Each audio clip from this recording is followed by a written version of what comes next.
Freaky Friday. How are we doing, everybody? It's your man, Sammy, the man McIntyre, with Moving the Chains podcast. We are back. We are rocking. We are rolling. We are doing so much better than last night. Carson Wentz. What the hell was that? I picked the game 24-20 Chargers. Not that. Holy moly. We got a lot to talk about tonight about that game. So let me start off with that. So last night, I did predict Chargers 24, Vikings 20. I did not see that coming at all. And I will say this, the Chargers took the Vikings, bent them over, and took them to the woodshed from snap, from beginning to end last night. I mean, I was blown away. And that felt to me like a classic Jim Harbaugh, Greg Roman, kind of slobber knocker, old school football game, black and blue football. That's what it felt like last night. And sometimes for me, I'm for the 54-41 and 54-51 and all that stuff, all the high-flying stuff. I'm all for it. But sometimes I like a ground and pound kind of football game. Just demoralize you as a team. As an offensive line against a defensive line. I'm all for that. So, when I watched that last night, and here's the thing. I've been saying this for years with both these franchises, because I've been saying this. They're the same franchise, right? Minnesota, they've been to 4 Super Bowls, kind of like the Buffalo Bills in the NFC. They've been there. They've had so much talent. The Vikings have so much talent. Randy Moss, Chris Carter, Robert Smith, Dante Culpepper, Matt Burke, Steve Hutchinson, even though he was a Seattle Seahawk. The Williams brothers, Jaron Allen. I mean, they draft really well. They're a staple. Ziggy Wolf. They've had good coaches. They've had a lot of good players.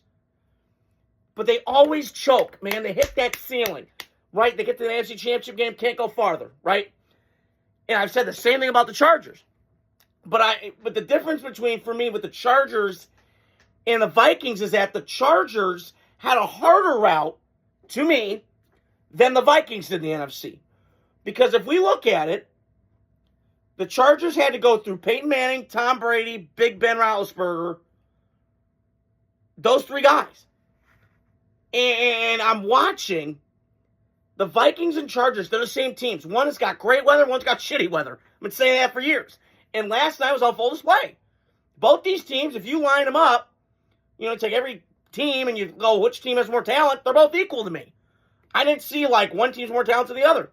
Now, that's all on paper, but I'm watching last night, and Minnesota just got worked.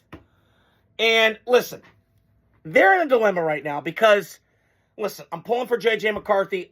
My cousins went to Nazareth Academy in Chicago. All the Schiffler family and their kids, they all went to high school, like where he went. So I'm rooting for the kid. And he's a Chicago kid. I'm pulling for him. And I like the Vikings personnel. I love Justin Jefferson. I like Kevin O'Connell. A little overrated to me. He hasn't won a playoff game. They're kind of jerking him off. But whatever. He's got to win that first. And then we'll see. Because he's been favored twice and he's lost it. But I will say this. The Vikings personnel is excellent. I mean, they got players. This is not a bad roster. But they messed up on this one thing. They should have kept Sam Darnold. I'm sorry, they should have. Because last night, to me, and I understand the offensive line was decimated. They tried. And sometimes teams they try with stuff and it doesn't work. I mean, the Steelers with their offensive line took them years to get that.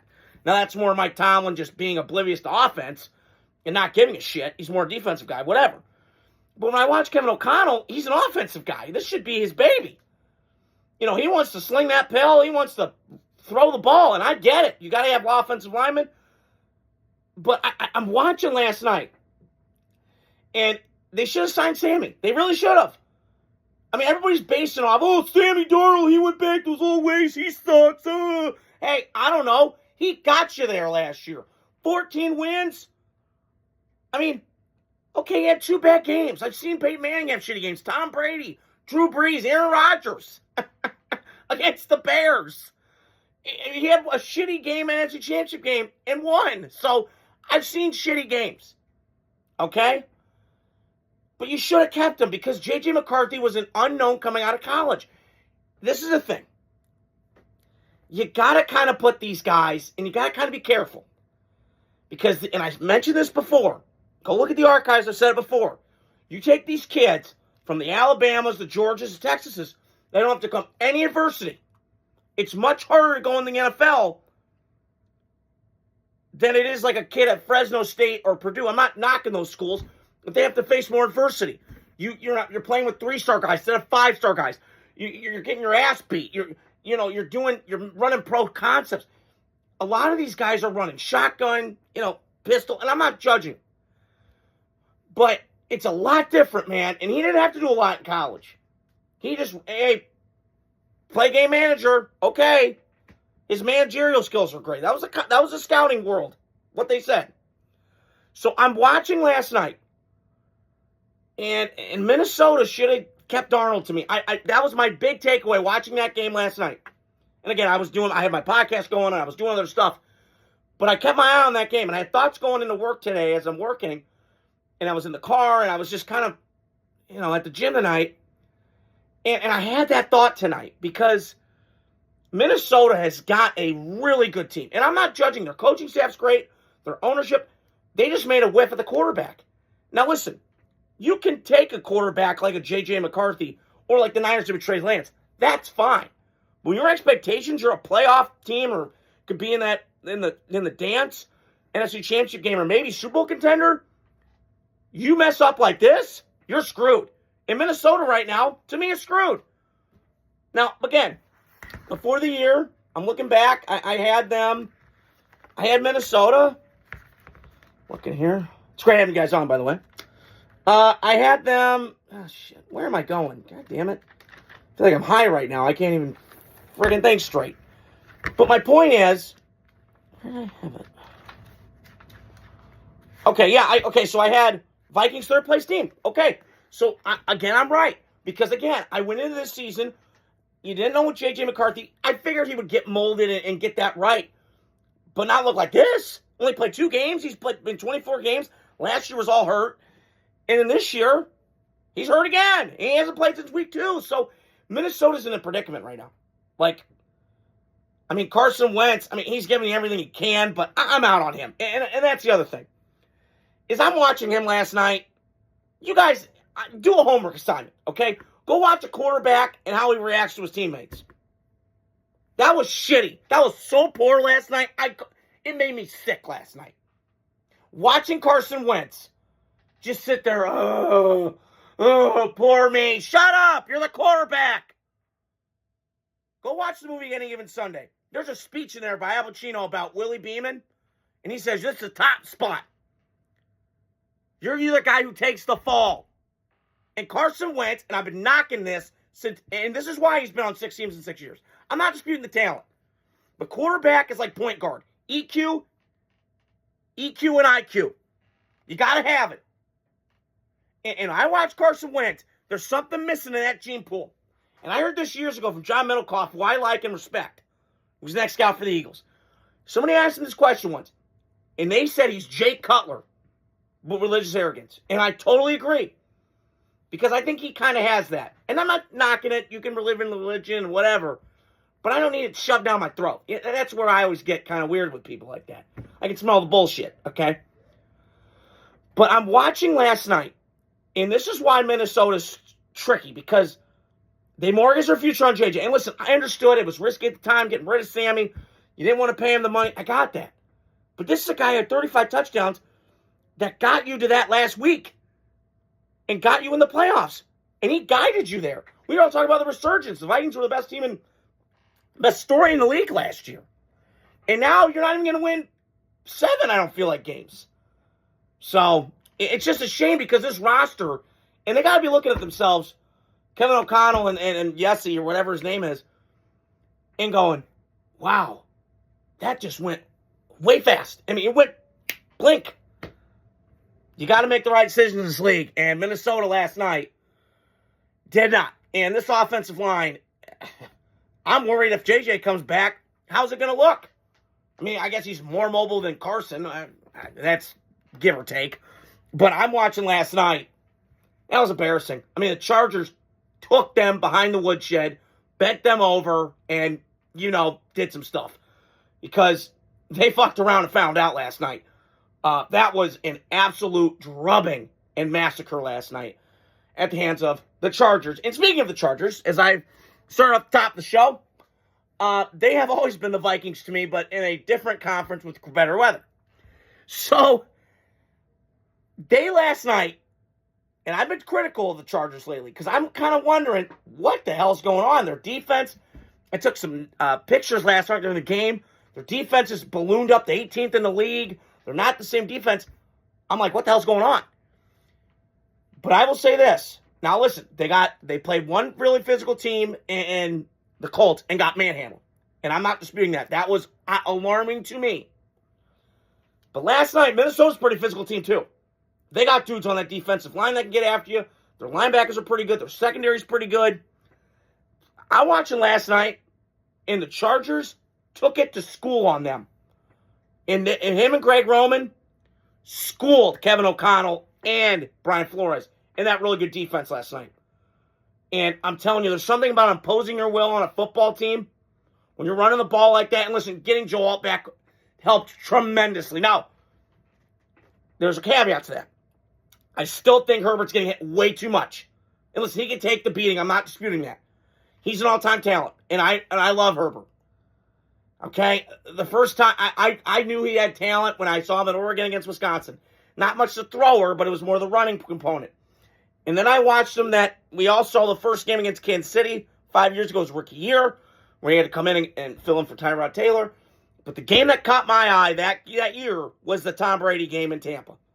That was a shootout, and he was tit for tat going back and forth with Brady. That's when I went, okay, this guy can play. And then he beat my Raiders late in that year when we had the pass breakup in L.A. that year. It was just crazy, and I knew this kid had it. And he finally has a coach now, because I've been worried about this with Herbert. I had this feeling, I think it was last year, maybe a couple years now. Is he going to turn to Stafford the AFC? I'm really feeling it. Kind of weird, dysfunctional organization. Can't get out of their own way. Blow big games. Always had talent. It just felt like inevitable. And they had Brandon Staley, who, God, Jesus.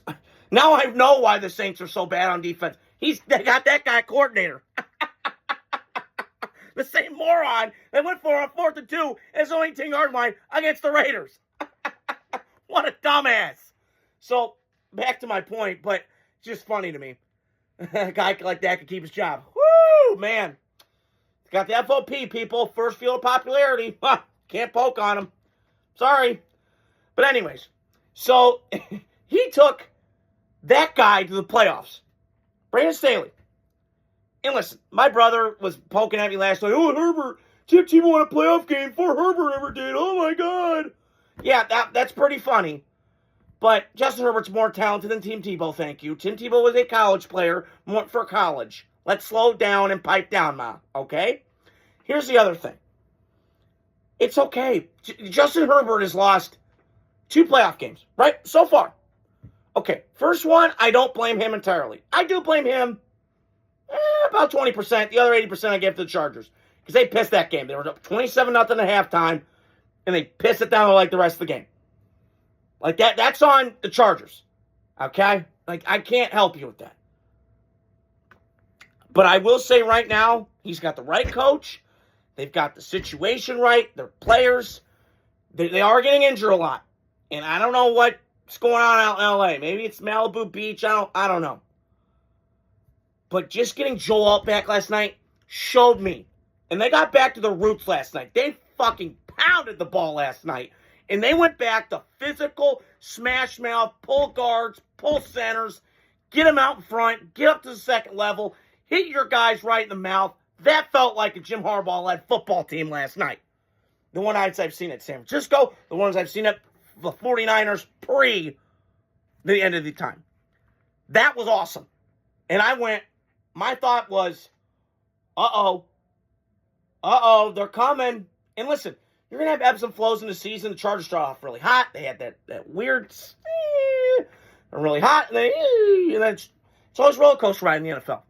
Just is. And they're going to be okay. Chargers are going to be fine. Okay? They're going to go to the playoffs. There's going to be 3 teams from that West, I have a feeling. Chiefs, Chargers, Broncos. That's just how it is. If I'm doing it right now. We still got a long way to go. But if I'm doing it right now, put those 3 in. because these three teams are absolutely loaded. I like what Denver has in terms of Bo Nix, Sean Payton. I like what Kansas City has. We all know Mahomes Reed. That's going to go. And then I got to put Harbaugh and Herbert in there. Listen, it's going to depend on who they play. Now, they might have to play the Colts again, which I don't have a good chance of them beating them. Twice in a row, we'll see. Maybe they do, maybe they don't. But I'm watching that game last night. Yeah, Chargers formula worked last night. They went back to the roots. Yeah. They ran smash mouth football last night on Minnesota. And they went after their ass from start to finish. Domination last night. Incredible. I mean, this is what happens when you get the coach right, and then you have the quarterback right. You need the coach right. They got A's in both of those. So it was fantastic last night. Predicted they would win, but didn't expect that outcome. 37-10, absolute massacre at the hands of the Minnesota Vikings. And just to recap, Minnesota really concerned. They got a little bit of time to kind of pick it up. But Detroit's coming. Better watch out. Mean, bad Dan Campbell's coming. Yeah, bite kneecaps. He's coming. And then you still got to play Green Bay again. I don't think you played Green Bay yet. You still got to play Chicago again. So, buckle up, Minnesota, because it's going to be a long, bumpy season. After a season of high expectations, we'll see what happens near the end. Hope you guys are doing well. We have got a tremendous, fun, fact-filled Saturday of college football. We got NFL this weekend. Not as much great games. We still got football going on. Hope you guys are doing well. Love you guys. Adios. Moving the chains. Godspeed. I'm out.